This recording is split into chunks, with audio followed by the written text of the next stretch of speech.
Hi everyone, this is Tina with Overall Adventures. Thank you so much for joining me.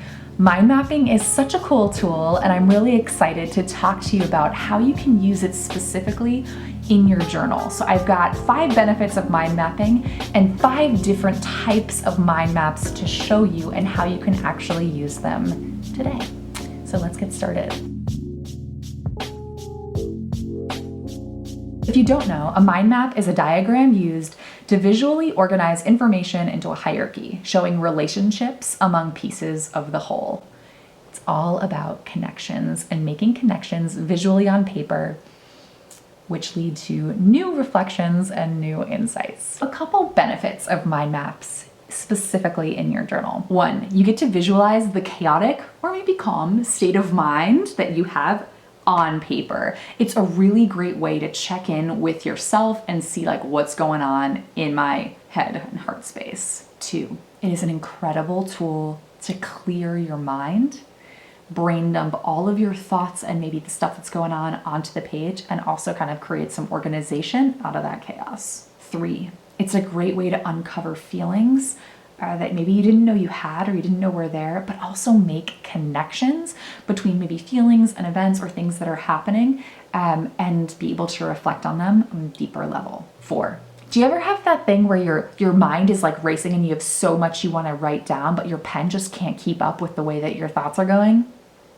A mind map is a perfect tool for that because it's all about speed and capturing those thoughts as they come to you. 5, it's really just another tool in your toolbox and just a great way to change up your typical journal entries or your journaling routine. So with that, let's get into 5 really specific, really practical ways that you can use mind mapping in your journal.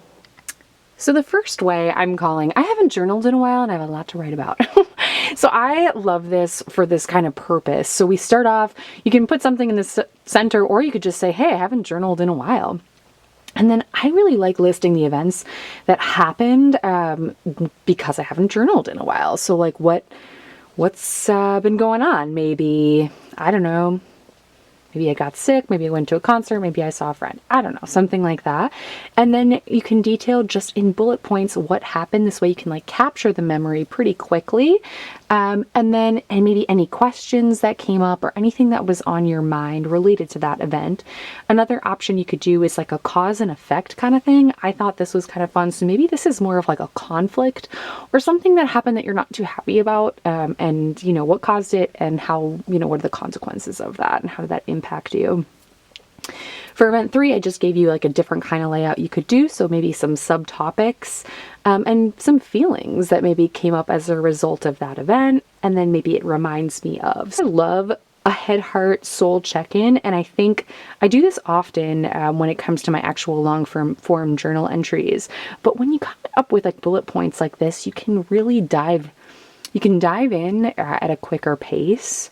And then here's just another breakdown. So you could do bullets, or you could do kind of feelings, and then you can almost make like a little to-do list or things that you want to improve on when it comes to that kind of soul, head, or heart check-in. So here's an example of what my I haven't journaled in a while kind of layout looks like.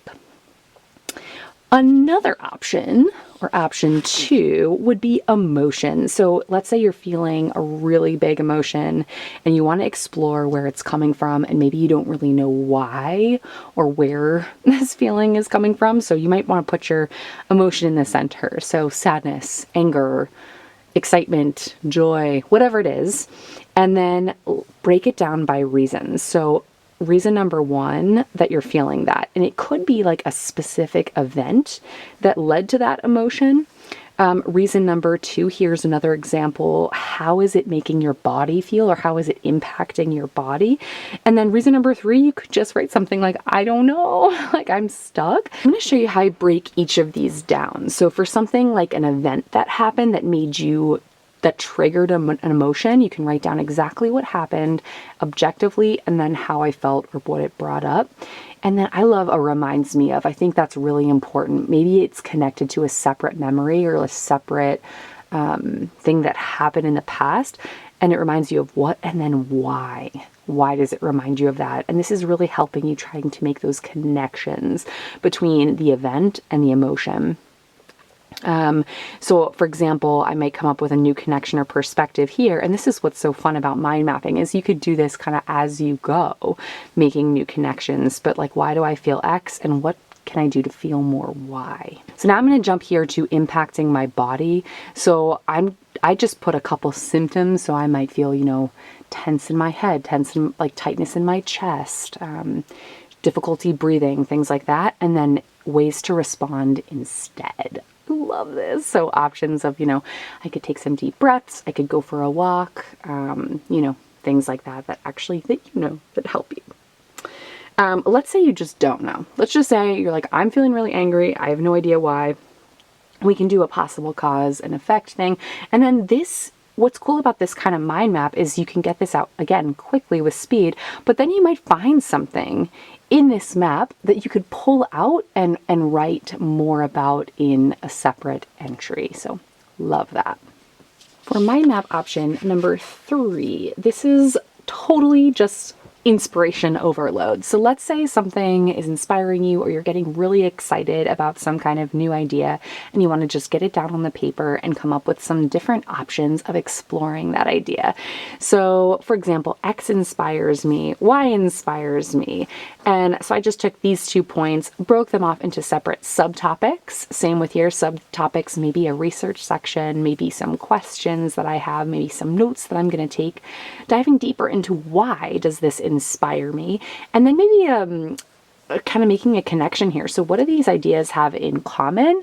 And what information can I draw from that commonality? And then maybe it leads me to some new ideas or new points. So sometimes I find myself using this when I'm flooded with creative fire and I've got a lot going on in my mind and I kind of want to just brain dump it on the page and see what kind of ideas I can, pull from this space.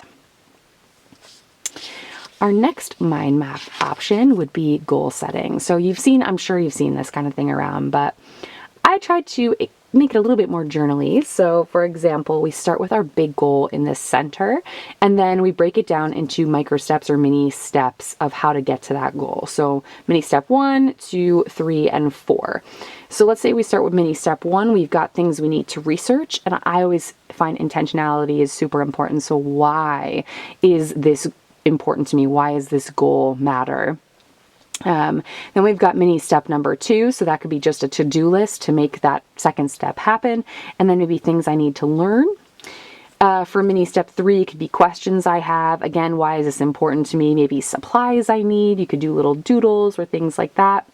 And then for mini step number 4, maybe it's making a brainstorm and having like an outline of, what you need to do, or outline, maybe this is like if you're working on more of a writing project, and then next steps you need to take.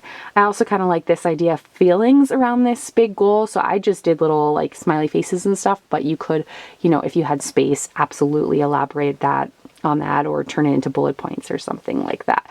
So I find something like this to be super helpful if I've got something really big that I want to accomplish, but I'm struggling with how to kind of break it down into smaller pieces.